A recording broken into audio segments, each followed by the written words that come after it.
clay centered and cleaned off, you can put a couple more drops of water on here. Keep your elbows tight at your hips, okay? Remember, you're using the palms of your hands, not your fingertips at this point yet. And you just wanna make sure that your clay is centered on the wheel. Now, my hands look super close to the wheel head, and they may touch just a little bit, but I'm not letting them just sit on the wheel head and have that drag, okay? It's rough on your hands to do that. So you'll just learn to just keep your hands right above the wheel head, okay? So if I shut this off, you can see all this slip is on here now, okay? It's harder to see the progress that you're making if your piece is covered with slip. So essentially, if you just take your sponge and go back over this, you can see that you can clean off all that slip, and you see how much neater your clay is, and you can tell exactly what you're doing then, okay? Now, tons of you guys ask me all the time, how can you do anything with these big long nails? This is the 20th year I've been making pots. I am used to using them. If you have nails, it's not going to be easy. You'll notice a lot that I don't use the tips of my fingers, I use my knuckles, okay? Because it's smooth. The other thing you can do if you do have nails is you can use a sponge, which is what I'm gonna show you how to do today. Because if you're practicing when you're new, you need to see what to do with the tips of your nails. And normally I get them cut off, but I'm not getting my nails done until today. So you're gonna take your sponge in your left hand, because your right hand is gonna control it, okay? I'm gonna hold onto my left wrist with my right hand, and I'm gonna push down right in the center of my clay. And you're gonna see that it'll make a little dimple real easily. And if I stop the wheel, do you see how it's still centered? It's still really even. It's not off to one side or the other side or way over here, okay?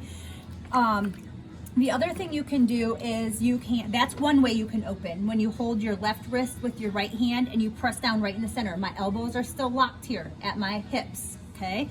The other thing that you can do to open is you can take your thumbs, just like we did when we centered the clay, and you can lock them together, and then you can use your right thumb or your left thumb, whichever you want to do, and you can start to push down right in the center. And when you do that, you can see it creates an opening, and we can see that we had a huge air bubble in here. See the air bubble? Come look. See the air bubble right there? The hole in the inside down here towards the bottom? Okay, it's right in here. If you have an air bubble in there, it's going to be very hard for you to center the clay. I can throw something with an air bubble in it now, so it's not as difficult for me to do, but it does make it very difficult for you to do, okay?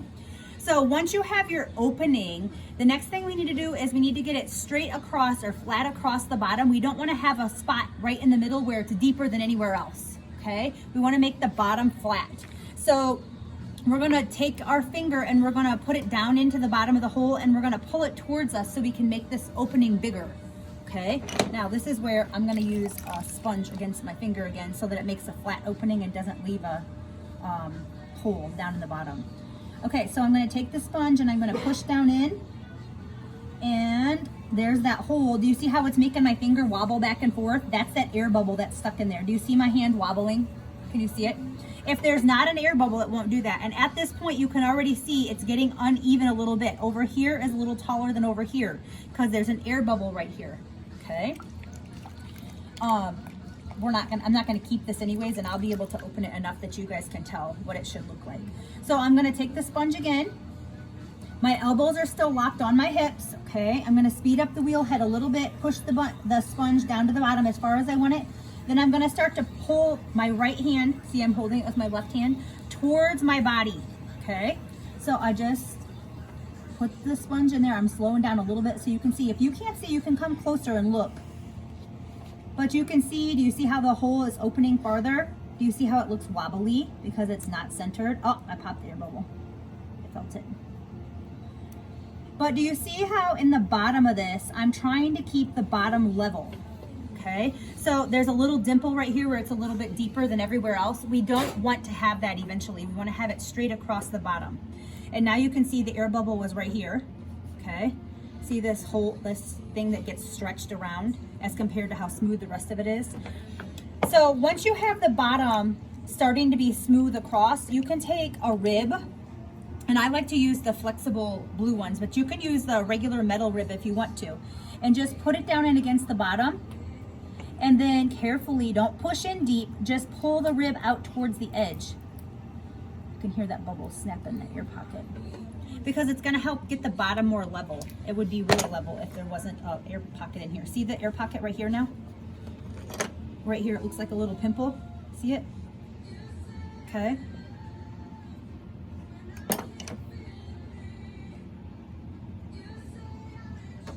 If you do that, it's likely that you'll have your piece blow up when it's finished. There's another one right here. Look, see this one right here?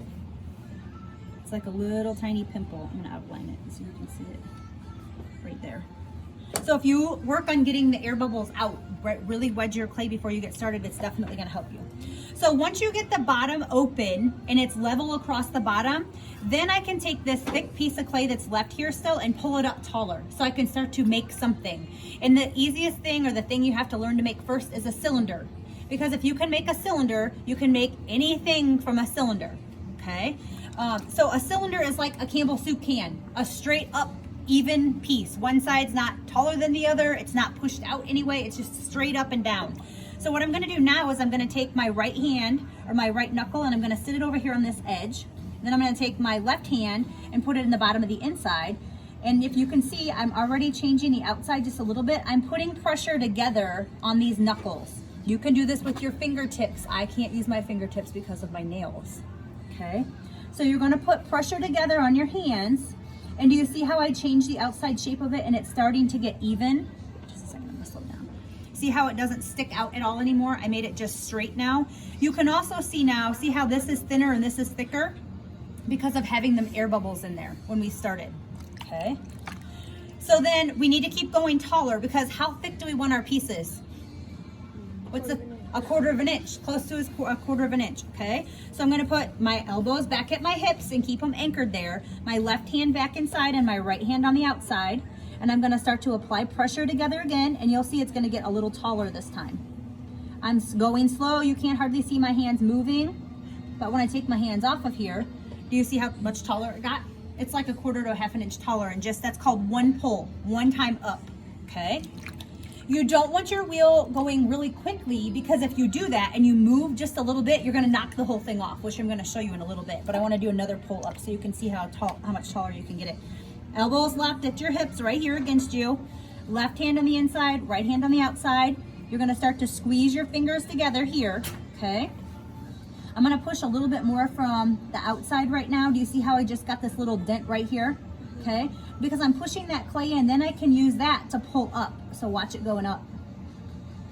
You can feel the air bubbles sliding through my fingers. Okay, so we're about a quarter of an inch taller again. And you can see all the rings around the outside. That's how slow I let my hands move up. Every ring is another little glide up the outside of the piece, okay? So it's getting close to a quarter of an inch tall, because we didn't start with a lot of clay, or a quarter of an inch thick. Sorry, we didn't start with a lot of clay, but I still have some down here at the bottom that I can grab and pull up. So I'm gonna take my knuckle on the outside first, and I'm gonna push this clay towards my piece. See it going in, it's not sticking out as far down there, okay? And then I'm gonna take my left hand and my right hand together again on the inside. I'm pushing a little bit harder on the right hand right now so I can get this little ridge down here so I can pull that clay up again, okay? And then I'm gonna slowly, slowly, slowly bring my fingers up, and we're gonna gain a little bit more. Okay, now do you see how even it is? It's like even thickness all the way around. You can also see right here on the outside where I push that air bubble out. See this little air bubble out here on the outside? And remember I told you I could feel it sliding through my hands? Okay, there's another one right here at the top. See this one? Right there. That's what makes it be uneven. So if your clay is wedged properly, you won't have to deal with those little air hole pin bubbles. Because if I don't pop this now, when I fire it, it's probably gonna explode, because the wall won't be even thickness, and those molecules will have lots of room to have a dance party inside that little air pocket cavity, okay? So once I get to this point, then this is a short cylinder. A regular cylinder, or your goal, is the cylinder the size or the height of a Campbell soup can, which is like 4 inches, okay? This one is short because we don't have as much clay to work with. But what you're gonna do then, once you get the right thickness, you can take your wooden needle tool or wooden knife tool, sorry, not wooden needle tool, wooden knife tool, and you're gonna carefully, my elbows are planted here at my hips, I'm gonna cut this extra piece out here off. I don't want this part right here. See the part with the little holes in it? I don't want that part to stay on there because we don't want a bottom that's like flared out, okay? So we're just gonna take the wooden knife tool and we're gonna stick it in there, literally stick it in there, okay? And then we're gonna cut this piece off out here.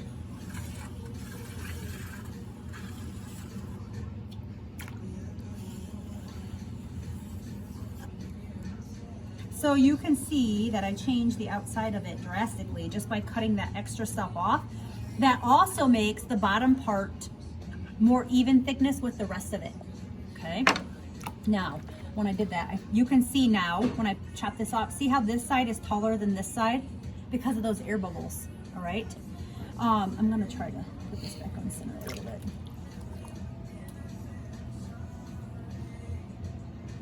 So now, if I don't want it to be a cylinder shape, see how that's bumping on my thumb because it's not even? Can you tell that, Mara? Okay. Now, if I don't want it to be a cylinder shape, this one, since it's short, would be good to make, what do you think? Shorter. What could we make shorter if I would just widen it? A bowl, right, okay? So I'm gonna take my blue rib here. And like I said, you can try the other ribs, the wooden ribs, you can try the regular metal rib, you can try whatever you want. Okay, but I like this blue rubber rib because it's really flexible and it's easy to hold on to. So I'm gonna take this, I need to put this rounded side against the outside edge, against the right hand side so it doesn't drag. And I just put it in here carefully. Do you see how I'm stretching the side? And then I can push that out slowly.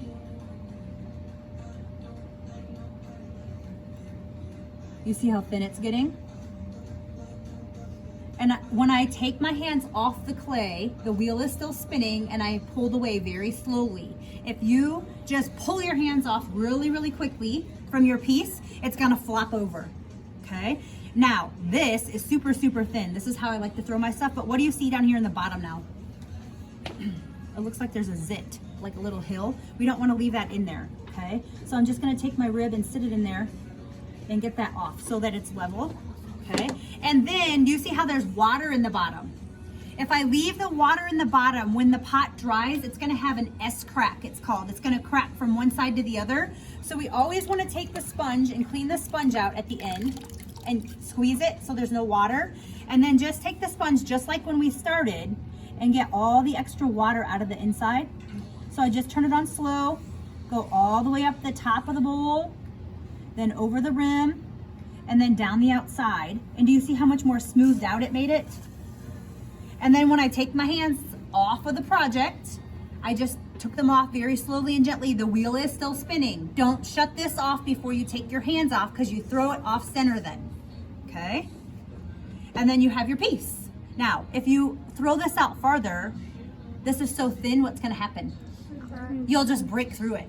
Okay, so don't get it too thin. Remember, your goal when you're first starting is 1/4 of an inch. I can throw an 1/8 or 1/16 of an inch, 16th if I'm really careful, even with air bubbles in here. You can see how this side is thicker right here than this side because of that air bubble that was in the clay. See how this is thicker right here at the top than that side? And I can see that just because I've thrown so many pots. Then when you're finished, you're gonna take your wire tool, okay? You have to wrap it around your hand so it's tight. You're gonna put it down against the wheel head. I'm holding it down with my thumb, so I'm not gonna let it come up, because if I let it come up, what am I gonna do to my pot? I'm gonna cut right through it. So I have to hold it down, keep holding it down. It's gonna get hard when it starts to drag through until I come all the way through the pot, and then I can pick it up, okay? Now when you get clay on here, then remember, don't squeeze too hard because I don't want you to cut yourself on the wire tool, okay? And then do not attempt to pick it up yet. It's gonna be way too soft. You're gonna have to take your hands and pop the back off, okay? And then you're gonna let this sit out for a few minutes. Don't bag it up right away because you'll dent the sides in, okay? But at the end of the class period then, or before you leave, you need to sit the whole thing down inside of a plastic bag. And you can either sit it on your shelf back there if you have room, or if not, we can sit it out here on one of these shelves on the cart. But if you sit it out here, you're not gonna know it's yours. So what I usually have everybody do is take your finger and put your name on your bat, because even when it dries, it's still gonna be there. So if somebody else opens it up, they can see that's not theirs, it's mine, okay? If you that's why I said, if you have room, put them back on your shelf, all right? So you can push your hand building project to the back and sit your 3 bats or however many projects you have sitting back there to dry. You can't let it dry all the way. We need it to get leather hard, because then once it's leather hard, we're gonna pick it up, turn it over, and we're gonna trim the bottom so the bottom's nice and neat and smooth too. Anybody have any questions? Okay, so that is